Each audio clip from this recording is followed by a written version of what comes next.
రజక సంఘం జాతీయ అధ్యక్షుడు సార్ హైదరాబాద్ నుంచి. నమస్తే అండి. నమస్కారం. సోమవీరాజు అన్న, నమస్తే అన్న. నమస్కారం చెప్పండి. అన్న ఇన్ని సంవత్సరాలకి రజకులను ఎస్సీ జాబితాలోకి చేర్చాలని మా వాయిస్ అసెంబ్లీలో వినిపించేందుకు 2 రాష్ట్రాలలో ఉన్నటువంటి రజకుల తరఫున మీకు ప్రత్యేకంగా ధన్యవాదాలు తెలియజేస్తున్నామన్నా. థ్యాంక్ యూ అమ్మా.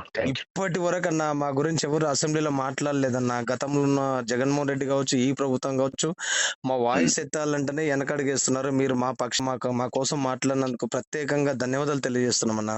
అలాగే అమ్మా, థ్యాంక్ యూ. వాస్తవంగా కూడా మా బతుకులు మీరు చెప్పినట్టేనా, మా బతుకులు మరీ వెనకబడిపోయినాయి. 18 రాష్ట్రాలలో 3 కేంద్రపాలిత ప్రాంతాల్లో చేర్చినారన్న. మోదీ గారు పైన ఉన్నారు కాబట్టి మీరు ఏ విధంగా రిక్వెస్ట్ చేసి తప్పకుండా ఆంధ్రప్రదేశ్ లో ఉన్నటువంటి రజకులను ఎస్సీ జాబితాలు చేర్చే విధంగా మీరు చర్యలు తీసుకోవాలి. ముఖ్యమంత్రి గారు కూడా మా వాయిస్ ను వినిపించాలన్న మీరు దయచేసి. అలాగే, తప్పకుండా. థ్యాంక్ యూ అన్న. రజకులు అందరి తరఫున, అఖిల భారత రజక సంఘం తరఫున ప్రత్యేకంగా ధన్యవాదాలు తెలియజేస్తున్నాం అన్న. Thank you.